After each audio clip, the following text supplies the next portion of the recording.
तास पकडतो.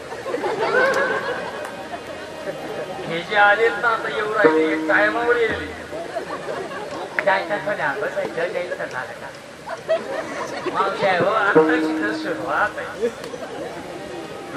म्हणून मी बरंच माहित आहे आमचे आचार्याचे मी झाले म्हणून बाबा बरोबर महिना यांना फसवाय करतात. जाम फसले आता घेऊ नाही हालता येईना घरी जाता येईना घरी काहीच नाही. बापूजींना कालच सांगितलं तुल बना मंत्र नाही घरी जाऊन काय शेंगदाणे फुटाणे खाता कच्चे. आता बसाई उठून जाऊन घरी करून खावं म्हणावं तर तेवढा त्रास घ्यायला आमच्या ताई माई थोड्या तयार आहे. बसला सोडा नंतर म्हणतील हा ज्याचं ठरलं होतं तो नाही आला दुसरा झाला यांना घेतलं आपोआप चतुर. भगवान परमात्म्याने जे केलं ते त्याचं वर्णन करावं आजचा काला. बाकीचं कीर्तनाकाराने बाकीच्या कीर्तनामध्ये सुद्धा पायरी सोडू नये जेणेकरून अंतरी मूर्ती ठसावी श्रीहरीची ही कीर्तन मर्यादा आहे संतांच्या घरची. जेणे देव येईल रायसी असा पदर धरा असा तुम्ही आम्ही संग करा. पण आजचं कीर्तन म्हणजे चरित्र ते उच्चारावे. केले देवे गोकुळी हे दसे चरित केलेला हे दसे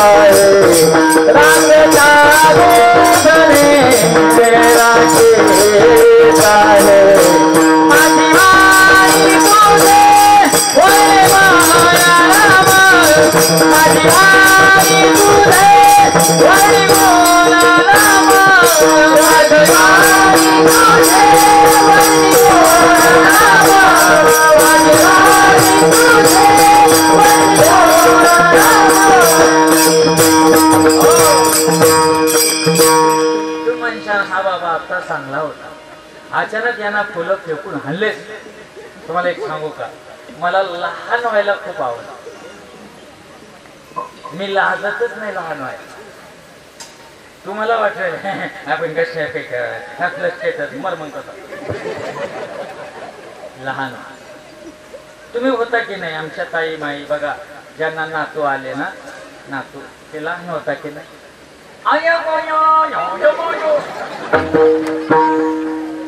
हेच आपलं स्वरूप आहे. ते लहान लेकरू आपल्याला लहान करून राहिलं तरी आपण लहान व्हायला तयार नाही. मर मग असा खेळ खोडकर असावं माणसा किती तारा जवळायला बघा फुलं गोळा करायला असा आनंद पाहिजे. बघा जागी भरायचं काम आहे. अरे फुलं टाकले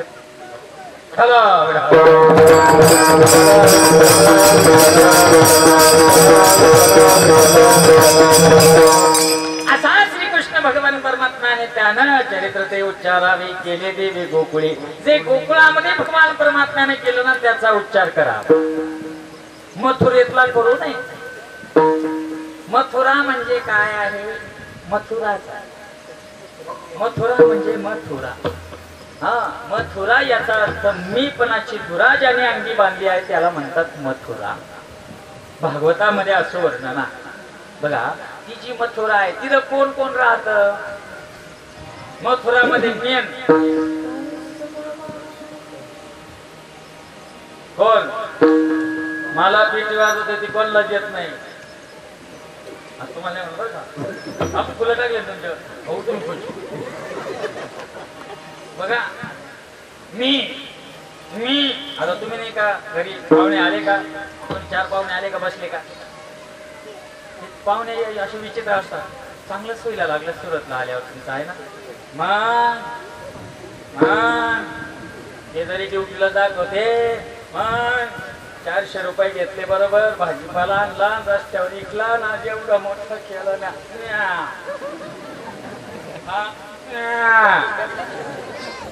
प्रपंच केला वसवसून शेवटी गेला तोंड वाचून. तुम्हाला गंमत सांगतो बापूजी आमचं आहे ना पिंपळगाव इकडं संगमनेरकडे ना एक असं सलगीचं एकदम प्रेमाचं घर आहे. त्या भागात गेला का माझे ब्रॉडकास्टला असल्या कारणाने भाऊला मेसेज पडतो. तो मेसेज पडला का तो त्याच्या आईला सांगतो आई महाराज इकडे बरं का. मग ती आजी फोन करायची मला. आजी पण आहे ना इथं एक सुद्धा नाही अशी दाखवायला स्ट्रॉंग आणि असा आवाज पुढे महाराज अशी बोलायची. ती मला ती आजी खूप आवडायची.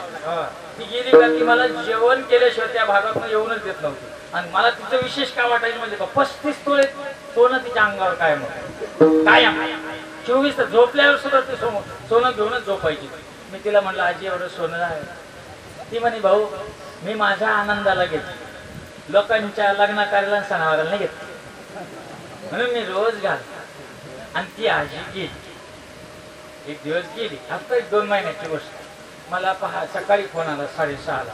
त्या भाऊचं म्हणलं का हो म्हणे आजी गेल्या. बापरे कधी हो म्हणे सकाळी गेल्या. म्हणून बरोबर मी येतो. आणि मी शिर्डीला गेलो छान हार घेतला बाबांनी हरी हार आजीला घालायला. आणि गेलो तिथे पोहोचलो. आजी घरात होती पडलेली शांत. मला सुद्धा डोळ्यात पाणी आला. आता मला कोण म्हणेल हो महाराज पुढे अशी आठवण आली म्हणून मी गेलो. त्या आजीला हार घालावं म्हणलं. हार घालायला गेलो होतो. आजीचा गळा मोकळा. म्हणलं आपल्याला काय करायचं आपण महाराज पंचायती करू नये. महाराज लोकांनी दुसऱ्याच्या चुलीचा विचार करू नये. तुम्ही काय खाता याचा विचार महाराज लोकांनी करू नये. नाहीतर चिवडा झाल्याशिवाय राहत नाही. मग मी म्हणलं पण त्या म्हातारीचा नातू आहे ना तो आपला चांगला मित्र आहे. ते आलं गळ्यात माझ्या गळ्यात पडायला लागलं. म्हणजे जाऊ दे बाबा बसलो. म्हणलं काय कधी गेली आजी. बाबा काय खरं सांगू सांग म्हणे आजी रात्रीच गेली. पण निरोप ते सकाळी का पाठवलेली म्हणे बाबा कोणाला सांगू नका. म्हणे नाही सांगितलं. म्हणे बाबा पप्पाचं आणि आत्याचं रात्रभर भांडण चाललं. का रे म्हणे मग आजीच्या गळ्यात नव्हतं का. मग रे मग 1-2 वाजता भांडण मिटलं. 20 तोळे पप्पांना घेतले 15 तोळे आत्याला दिले. कळलं का. कपाळ गळ्यात घालताना ते संघ नाही काढून घेता मेल्यावर. संघ काय येतं सांगू का. संघ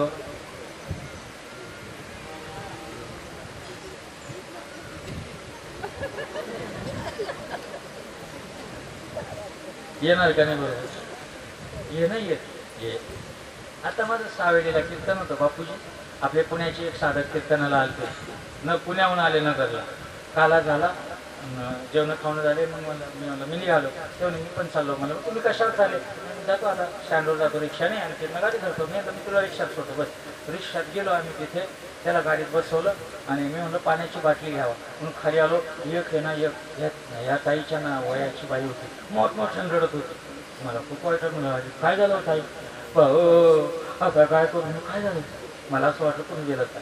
आणि भाऊ या गाडीत चढताना 3 तोळेचं होतं भाऊ.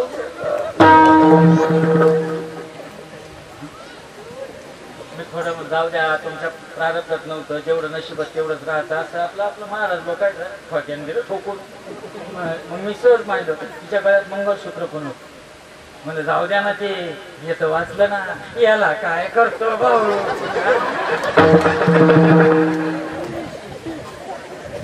खरं सोनं कोणतं होतं जिंती याला काय करता भाऊ. ते गेलं काय होतं कळलं का.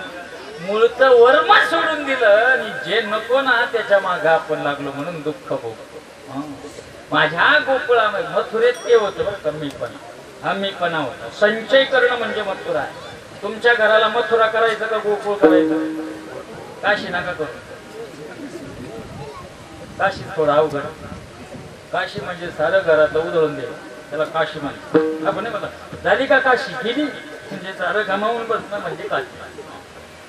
गोकुळ करायचं का मथुरा. गोकुळ. आणि आपण घरात काय काय ठेवलं सारी मथुरा. सोनं नाणं पैसा अडका धन दौलत माझा मी पण मिस केलं माझ्यामुळे सारं झालं म्हणजे आपलं घर मथुरा. म्हणजे आपलं घर मथुरा. आणि मथुरामध्ये कृष्ण थांबला का जन्म घेऊन सुद्धा? त्याचा जन्म कुठे झाला? घनश्याम बाबा. कृष्णाचा जन्म कुठे झाला?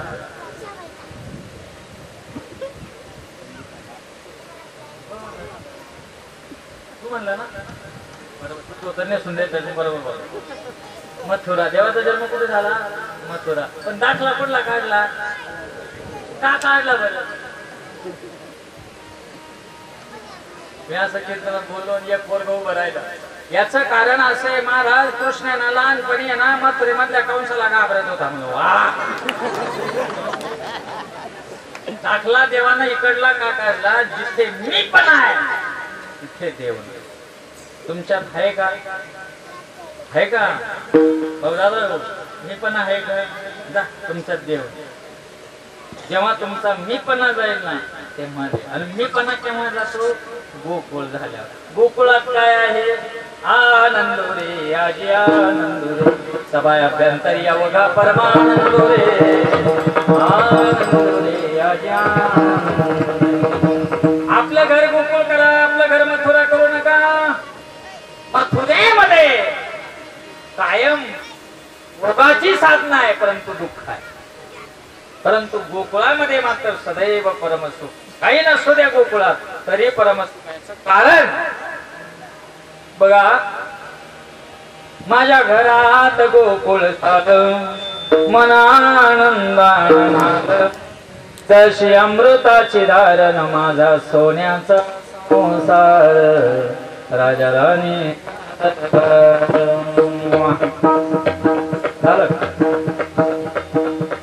गोकुळात आनंद आहे आणि मथुरेमध्ये कशी काळाची चाहुल आली, बाग सुखाची केली, कस विपरीत सार झाला होता सोन्याचा संसार.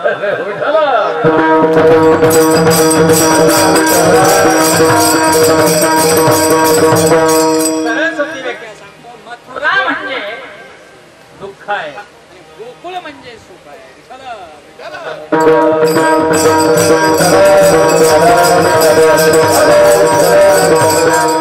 जिथे सुख आहे ना तिथे भगवंत थांबतो. कारण भगवंताला देखील सुखाची नजर लागली हो नजर.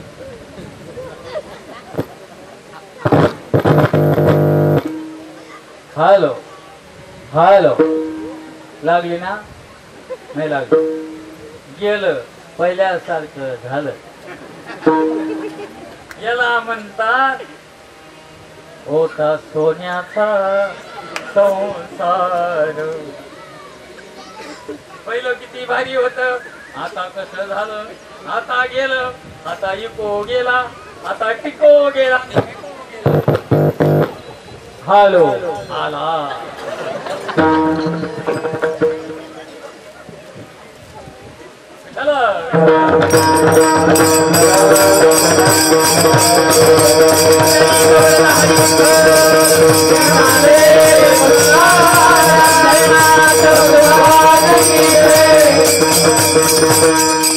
बघा गोकुळामध्ये ते परम सुख आहे म्हणून भगवंत म्हणतात मला मथुरेला नको, मला गोकुळाला न्या. परिस्थिती अशी आहे, पापीच्या वचन माताने धरणीशी झाले ओझेदान. पाप वाढलं, धरणीला ओझ झालं. सर्व देव विनंती करू लागले काहीतरी करा. कारण कंस मातला. त्याचं व्यवस्थापन जे आहे ना ते व्यवस्थापन, त्या व्यवस्थापनात असणारे अधिकारी जे आहेत ना ते कंसापेक्षा डबल क्रूर असल्या कारणानं ऋषी मुनींची हेळसांड होऊ लागली. यज्ञ व्रत बंद पडू लागले. अशा अवस्थेमध्ये मग भगवंताने ठरवलं काळजी करू नका, मी लवकरच तिथे जन्म घेणार आहे. जिथे दुखणं आहे तिथे जन्म घेतो. आणि योग जुळून आणला. कंसाची बहीण देवकी उपवर झाली आणि तिला सुयोग्य पती वसुदेव मिळाला. वसुदेव हा सदा आचार्य आहे. वसुदेव हा कोणत्याही अवस्थेमध्ये स्वतःच संतुलन बिघडू देत नाही. त्याला वसुदेव म्हणतो. आप्पा तुमचा वसुदेव कॅपेबल आहे. म्हणून तुम्ही कीर्तन ऐकू राहिले. या पेटीला जेव्हा तुम्ही वसुदेव देतात त्यावर तेव्हा त्याच्यातनं स्वरातनं आवाज येतो. वसुदेव म्हणजे हवा हवा ये हवा, याला म्हणतात. हा इमानी आहे म्हणून याच्या हातामध्ये देवकीचा हात. वसुदेव करीतो प्रेम वडियाचा बाहेर लाला, कोणीतरी दान पुण्य करा, न जाबद्याला नेती जातो माघारा. हा जो वासुदेव आहे तोच वासुदेव देवकीचं लग्न. असं मोठं लग्न, काय लग्नाची तयारी, पत्रिका निम्म्या माझ्याकडे होत्या वाटायला. कारण मी पण कंसाकडे कामाला होतो. जोपर्यंत नामाचा धारक नव्हतो तेव्हापर्यंत कंसाच्या इथं कामाला होतो. मी नामाचा धारक झालो, लगेच नोकरी सोडली, गोकुळात नोकरी धरून घेतली. तुम्ही पण कंसाच्या इथं कामाला होता. काही जण आहे ना, नाम भेटून पण कंसाची ड्युटी सोडली. का बरं? म्हणे पगार जास्त आहे. अरे पगार किती पुरणार आहे? द्या नोकरी सोडून कंसाची. जिथे मी पण आहे ना तिथे थांबू नका. तुम्ही मीपणाचा त्याग करा, सर्व सुख जिथे आहे तिथे जा. पत्रिका अशा वाटल्या. चल लग्नाला होतं, सुरत सुद्धा लग्नाला होतो. त्याच्यातले भरपूर चेहरे मला आठवतात. ज्यांनी आयर केले ते पक्के माय देणार लग्नात. ज्यांनी आयर नाही केले ना ते मागच्या मागे तांदूळ टाकले, जेवले, निघून गेले. अजून शोधू राहिलं त्यांना आले ते इथं. आयर कळत असं माझं बोलले. बघा आपणही त्या काळात होतो. तुम्हाला काय सांगू. तू आता माझी तांदळाची पिशवी संपली होती, पळत पळत गेला, घेऊन आला होता तो. बापूजी ना तिथं मंगलाष्टक म्हणायचे होते ना, त्याच्या बाजूला उभे होते. काही चुकलं तर सांगायला. खरे होतो आपण, मला आठवत. आणि तुम्ही ना ऑर्केस्ट्रा लावलं, भक्ती संगीतला कार्यक्रम, तिथे तबला वाजत होता. आणि तुम्ही पण आहे ना मकडून येऊन बसेल लग्नात. आणि तिथं गाणी चालू होते, पण हे नव्हते. बहारो फूल बरसा मेरा महबूब आया, मेरा महबूब. मी थोडासा आहे ना. हॅलो, आता जर बिघडला तर कान फटत तुझ्या. हॅलो बघा. हॅलो हॅलो माझं ना 40 गावा कथा चालू होता. 40 गावा आणि गंमत सांगतो. सकाळी सकाळी थंडीचे दिवस होते आणि त्या भाऊचा गावाच्या बाहेर थोडस गावाला कितना तसा बंगला होता आणि द्राक्षाचा बाग होता शिंदे.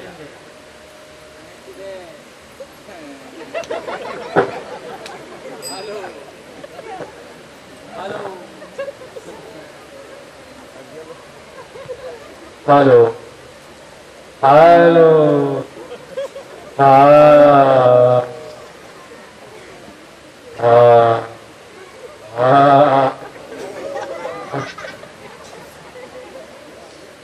Hello hello.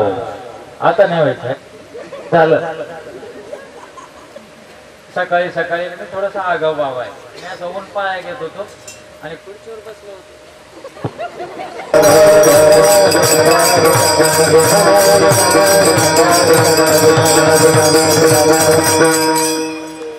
आता त्याला भेव राहिलं नाही. आता त्याचा डायरेक्ट सप्लाय केला. मिक्सर काय कामाचं, मग आता मिक्सर काढून टाकलं, डायरेक्ट जोडलं. पूर्वीच सोनं होतं. श्रीकृष्ण भगवान परमात्म्यानं गोकुळामध्ये अवतरण करण्याचं प्रयोजन केलं. फक्त सांगितलं आणि मग वसुदेव आणि देवकी माता यांचं लग्न, त्या लग्नाची भवंती तयारी, जय्यत तयारी आणि सारं सुंदर असा विवाह पार पडला. विवाह पार पडल्यानंतर त्या काळात असा रिवाज होता की 200 कलवऱ्या नवरी बरोबर नवरीच्या नव्या घरी जायचं सासरे. किती? 200. आणि विशेष म्हणजे नवरीचा भाऊ सुद्धा नवरीला सोडवायला नवरीच्या सासरी जायचा रिवाज होता. त्या रिवाजानुसार कंस बहिणीला घेऊन निघाला. काय सांगावं, असं सोन्याचा मढवलेला रथ होता भारी. कंस पुढे बसला, आम्ही पुढे होतो नाचायला. आणि अचानक ना असा ढगांचा गडगडाट झाला. जास्त वाजलं तसं वाजलं तेव्हा असा गडगडाट झाला. आणि गडगडाट झाल्यानंतर त्याच्यातून आवाज आला, कंसा, जिचं तू लग्न लावलेलं आहेस हिच्या पोटी येणारा 8वा पुत्र तुझं वध करणार आहे, तुझं मर्डर करणार आहे. असं म्हटल्यानंतर कंस चौथाला देवण्या खडग माराया धावला. हात तो धरीला वसुदेवे, हात धरला आणि सांगितलं, अरे कंसा वेड्यासारखं करू नको. बहिणीला जर मारलं तर ब्रह्महत्येचं पातक तुला लागेल. ब्रह्महत्येचं एवढं मोठं पातकाचं ओझं कशाला डोक्यावर घेतो. बहिणीनं काय केलं, जिच्या पोटी जो मुलगा येणार आहे ना तो तुझा शत्रू आहे. मग शत्रूला तू मारला तर पाप लागणार नाही. मग कंस म्हणे, तुमची काय गॅरंटी? म्हणे, मी शब्द देतो तुला, परंतु काय भरोसा आहे म्हणे. मग तुझ्या नजर कैदेत राहतो. मग कंसाने आपल्या भाऊजीला आणि आपल्या बहिणीला नजर कैदेत ठेवलं. जेव्हा नजर कैदेत ठेवलं, भरोसा नव्हता, साखळदंडात जखडून ठेवलं. पहिलं बाळ झालं. कंसानं वसुदेवानं वचनाप्रमाणे कंसाकडे घेऊन गेला. कंसाकडे आल्यानंतर कंसानं बाळ पाहिलं, भाचा पाहिला. इतका आनंद झाला त्याला, अरे अरे मी मामा झालो, एवढं नशीब माझं कुठं आहे, आज मी मामा झालो. याने काय केलं, तो 8वा भाचा आहे त्याच्यापासून मला धोका आहे. आणि मग म्हणाला, जा पूर्ण मथुरेमध्ये पेढे वाटा. पेढे वाटायला निघाले. वरचे देव सर्व एकत्र बसले, चर्चा करू लागले. तातडीची मीटिंग घेतली त्यांनी. त्या मीटिंगची शूटिंग करायची जबाबदारी माझ्याकडे होती. तेव्हा भटू आणि नारायण नव्हते आले त्या दिवशी. मग तो कॅमेरा मी घेऊन गेलो होतो, म्हणून मला डिटेल माहिती. आणि ती मीटिंग चालली. आणि त्या मीटिंग मध्ये म्हणाले सर्व देव, जर आता कंसानं पुण्याधिक कर्म काही केलं तर देवाला यायला अडचण होईल. आणि त्याचं पुण्य जर वाढलं तर देव कशाला येईल. काहीतरी करा, काहीतरी केलं पाहिजे. मग पुण्य सारा या देवऋषी आले. नारदाची विनंती केली. नारद खाली आला आणि नारद म्हणाला, तुझ्यासारखा बलशाली राजा होणे नाही, मथुरेत तू आहे तर शोभा आहे, परंतु तुला पण अशी मृत्यूची घरघर लागली. ते ऐकून मला खूप दुःख झालं. काय करत आहे कंसा? म्हणे, काय नाही, आजच देवकीला बाळ झालं. म्हणे, मग पेढे वाटायचं काम चालू. म्हणे, कुठं आहे? म्हणे, गावामध्ये. का? मग मी मामा झालो. अरे पण मग तुला तर मारणार, 8वा मारणार आहे. आणि मग नारद म्हणाले, अरे कंसा, जर देव त्यावेळेस म्हणाला मी वरून खालचा 8वा नाही, खालून पहिला 8वा जर त्यानं पकडला तर मग तुझं कसं होईल? हो, ते पण खरंच आहे. दुसऱ्याचे म्हणजे जे दुसऱ्याचे शब्द सहज कानामध्ये घेतात ना, ते हलक्या कानाचे राहतात. कंस हलक्या कानाचा होता. तो म्हणाला, तुम्ही म्हणता ते पण बरोबर आहे. म्हणे, मग तो जर 8वा त्यानं जर तुझा वध केला मग तेही बरोबर आहे. म्हणे, मग आता मग मी काय करू? मी कशाला काय सांगू? मारून टाकू का? हे तुला जे करायचं ते कर. असं बोलला. नारद निघून आले. यानं ते बाळ बोलावून घेतलं, गरगरा फिरवलं, मारलं. पहिलं पाप झालं. एकदा पापाचं पाऊल पडलं का पाप वाढत चाललं. पहिलं, दुसरं, तिसरं, चौथं, 5वं, 6वं, 7वा जो गर्भ आहे तो देवकीचा गर्भपात झाला. आणि तो गर्भ पुढे जाऊन वाढला रोहिणीच्या गर्भात. रोहिणी कोण होती?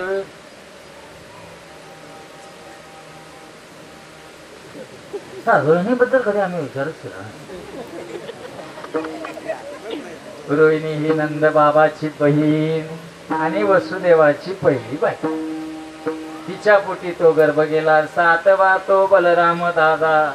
आणि 8वा जो आहे ना, तो 8वा जेव्हा पोटी वाढी लागला देवकी मातेच्या, तेव्हा देवकीच्या चेहऱ्यावरलं तेज पाहून कंसाचा जीव जळायचा. असा पाहायचा आणि असं फक्त बघूनच जायचा. डोक्यात फक्त तेच, बाळ जन्माला येईल मी त्याला मारेल, मार जन्माला योग्य तिथी श्रावण मास अष्टमी. आणि तो रात्र जी आहे ती रात्र जोडून आधी रात्री 12च्या अगोदर काही क्षण श्रीकृष्ण भगवान परमात्मा सगुण चतुर्भुज रूपडे तेज पुंजाळती सगुण चतुर्भुज रूप घेऊन भगवंत प्रकट झाले. दोघांनी दर्शन घेतले आणि मग देवकी माता म्हणाली, बाळारे 7 लेकर मी गमावले तुझा जन्म व्हावा याकरिता, आणि तू जर असा प्रकट झाला तर मला काय आनंद आहे. तुझा जन्म व्हावा माझ्या पोटी. मग भगवंत म्हणाले ठीक आहे. मग भगवंताचा बरोबर 12च्या वाजता जन्म झाला. जन्म झाल्यानंतर जेव्हा जन्म झाला तेव्हा योग मायेच्या निद्रेमध्ये सर्व गोकुळ आणि सर्व मथुरा झोपी गेली.